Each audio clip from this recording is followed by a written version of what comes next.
പ്രധാനപ്പെട്ട 10 വാർത്തകളിലേക്ക് today's highlights ആരംഭിക്കാം. സ്വാഗതം. കൈക്കൂലി വാങ്ങുന്നതിനിടെ അസിസ്റ്റന്റ് എക്സിക്യൂട്ടീവ് എഞ്ചിനീയർ വിജിലൻസ് പിടിയിൽ. Kodakara block panchayat assistant executive engineer Antony M വട്ടോളിയാണ് പിടിയിലായത്. കരാറുകാരനിൽ നിന്ന് 6000 രൂപ കൈക്കൂലി വാങ്ങുന്നതിനിടയിലാണ് ഇയാൾ പിടിയിലായത്. ഗുരുവായൂരിൽ ഓടിക്കൊണ്ടിരുന്ന KSRTC ബസ്സിന് തീപിടിച്ചത് പരിഭ്രാന്തി പരത്തി. ഗുരുവായൂരിൽ നിന്ന് പാലക്കാട്ടേക്ക് പോകുകയായിരുന്ന ബസ്സിനാണ് തീപിടിച്ചത്. ആളപായമില്ല. മമ്മിയൂർ ക്ഷേത്രത്തിന് സമീപം ഇന്ന് രാവിലെ 11 മണിയോടെയാണ് സംഭവം. വ്യാപാര സ്ഥാപന ഉടമകൾ തീയണച്ചു.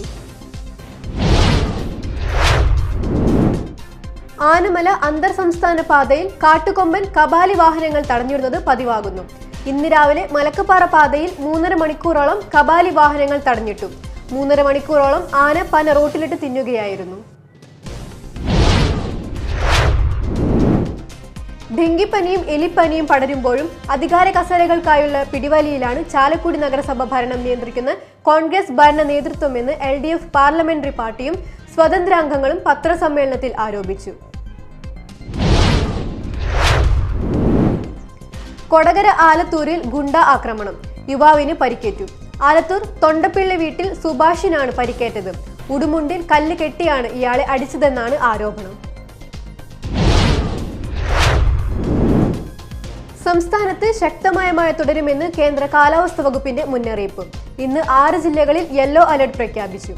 തിരുവനന്തപുരം, കൊല്ലം, ആലപ്പുഴ, കോഴിക്കോട്, കണ്ണൂർ, കാസർഗോഡ് ജില്ലകളിലാണ് യെല്ലോ അലർട്ട് ഉള്ളത്. മതിലകം കുളിമുട്ടം വെസ്റ്റ് ടിപ്പു സുൽത്താൻ റോഡിൽ മരം കടപുഴുകി വീണ് ഗതാഗതം തടസ്സപ്പെട്ടു. കുളിമുട്ടം പ്രാണിയാട് ജംഗ്ഷനിലാണ് വലിയ ഐനി മരം വീണത്. ഇന്നലെ വൈകിട്ടായിരുന്നു സംഭവം. വൈദ്യുതി കമ്പിയിലും റോഡിലുമായാണ് മരം വീണത്.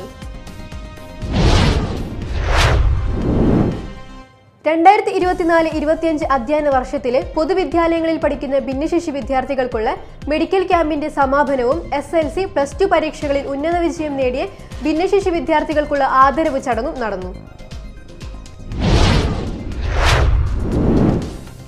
അത്യാധുനിക സൗകര്യങ്ങളോടെ ഹോളിവുഡ് ഡിജിറ്റൽ സ്റ്റുഡിയോ മാളയിൽ പ്രവർത്തനം ആരംഭിച്ചു. സക്കോസോ ഗേൾസ് ഹയർ സെക്കൻഡറി സ്കൂളിന് സമീപം ആരംഭിച്ച സ്ഥാപനത്തിന്റെ ഉദ്ഘാടനം നറുക്കെടുപ്പ് വിജയിയായ കോട്ടമുറി സ്വദേശി സിജോ വർഗീസ് നിർവഹിച്ചു. ഭാരതത്തിലെ 10ാമത്തെ ക്രൈസ്തവ ദേവാലയമായ അമ്പഴക്കാട് ഫൊറോന പള്ളിയിൽ മാർ തോമസ് ലീഹയുടെ ദുഃഖ്രാന തിരുനാളിന് കൊടിയേറി. മാനന്തവാടി രൂപത സഹായ മെത്രാൻ മാർ അലക്സ് താരമംഗലം കൊടിയേറ്റം നിർവഹിച്ചു.